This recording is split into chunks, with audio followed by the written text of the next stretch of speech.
When thinking about the sport of running and the pursuit of fitness, we often think of all the benefits that will come from it. Improved health, better endurance, longer life. However, that last one is not always promised when it comes to the never-ending pursuit of fitness. On May 22, 2021, almost 24 ultra runners would learn this in what will later come to be known as the Gansu Ultramarathon Disaster.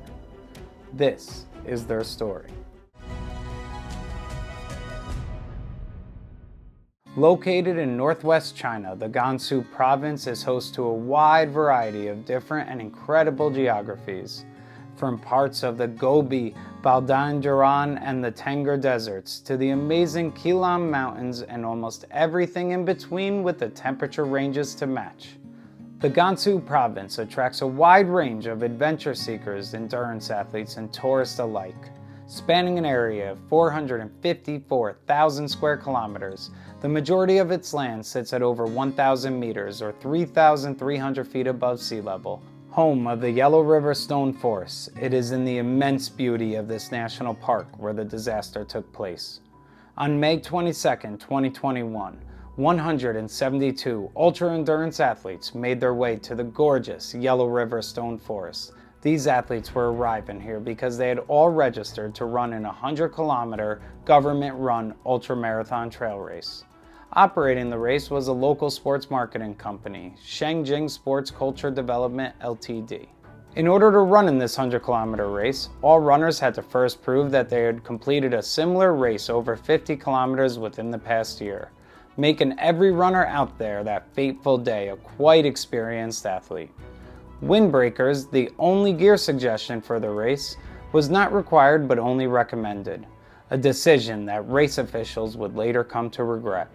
Set along Mijishan Hill, the 100-kilometer course was a treeless terrain with very little opportunities for shelter in the case of an emergency.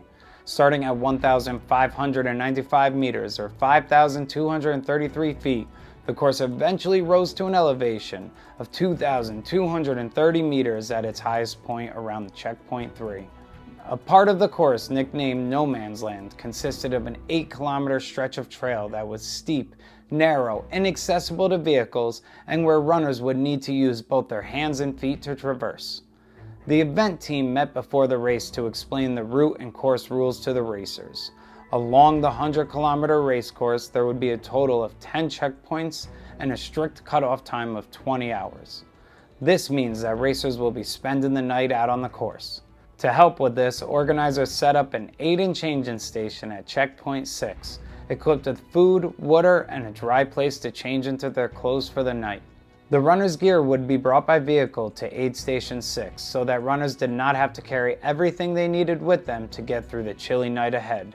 However, these runners would never make it that far.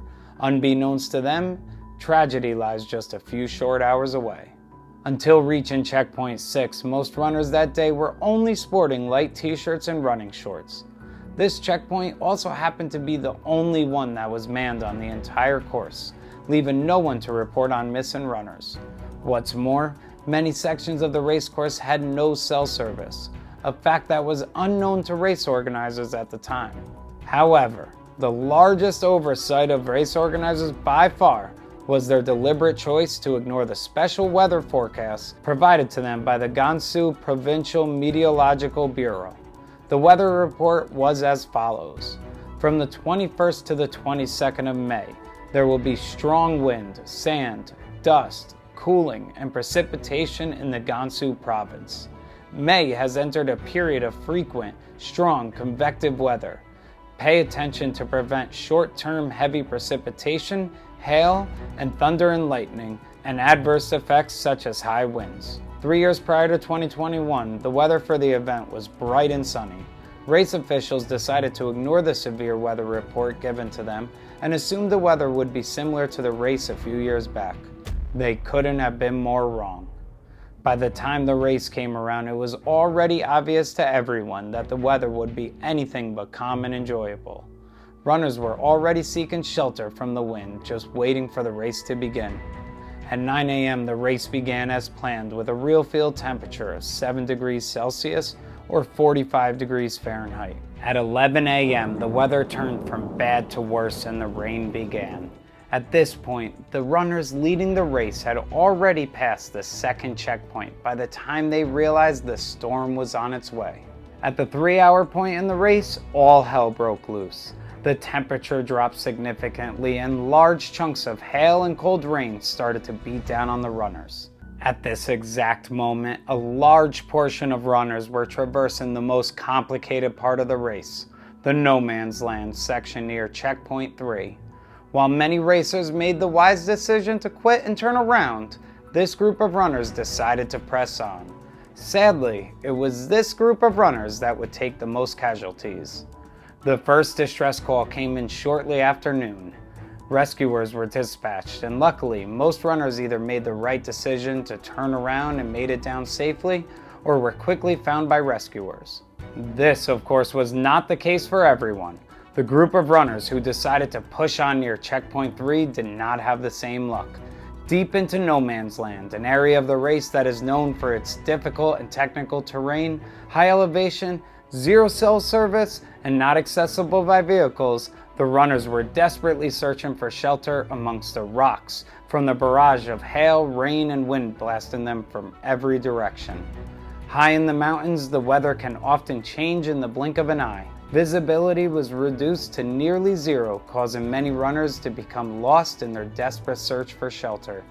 Between 11:20 a.m. and 1:50 p.m., the temperature on the race course plummeted to a jaw-dropping -5 degrees Celsius, or 23 degrees Fahrenheit. Still wearing only the light shorts and t-shirts they started with and now soaking wet from the intense rain, many of the runners began slipping into hypothermia. By nothing short of a miracle, a local goat herder sheltering in a cave during bad weather peered out from the opening of his cave around 2 p.m., only to find a desperate and struggling runner who seemed confused and disoriented from the onslaught of harsh weather. The 49-year-old Zhu Kemming welcomed the runner into his cave and placed him by the fire, giving him a quilt to help him warm up. Before Kemming knew it, 5 more runners found their way to his cave. Once again, he welcomed them in and set them by the fire. Rescuers later arrived to retrieve the injured athletes. If not for Kemming's incredible act of kindness and sheer luck on the runners' parts, the disaster would have been sure to claim more lives than it did.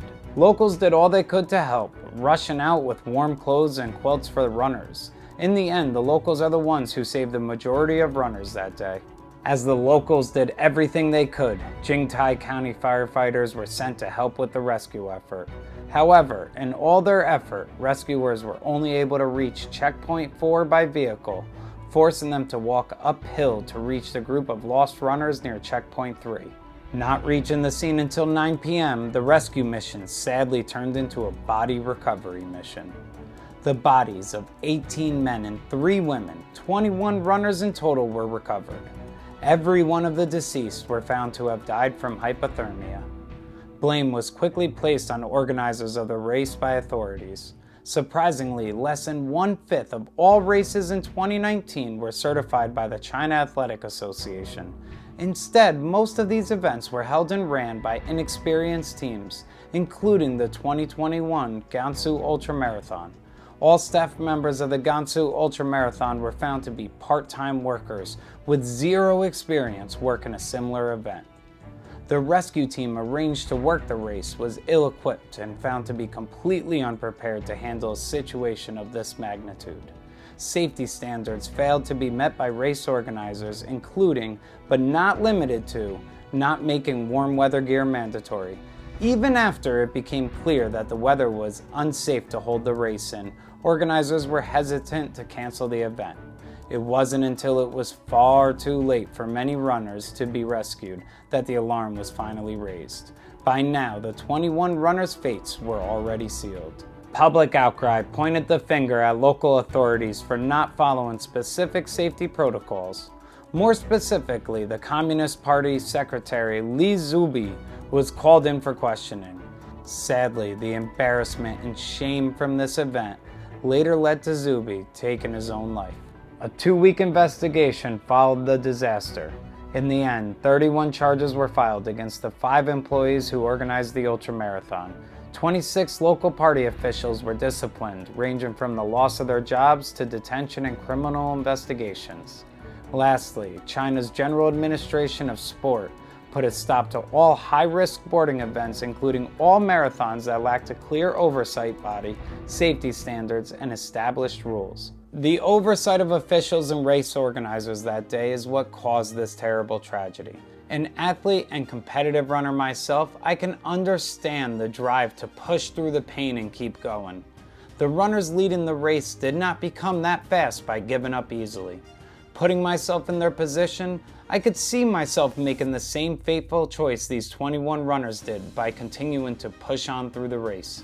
In the pursuit of fitness and athleticism, it is important we remember to know our limits. Often we walk that fine line between not giving up and knowing when to call it quits. Sadly, these 21 runners learned this lesson in the hardest way possible. So this was a pretty horrific tragedy, wasn't it? I'm amazed that this story wasn't widely publicized by media around the world. Well, that does it. I hope you enjoyed this different style video. I love true crime almost as much as I love fitness, and a video such as this allows me to join them both together. Let me know in the comments if you would like more videos such as this one. Make sure you hit those like and subscribe buttons, and until next time, get out and get after it. I'll see you out there.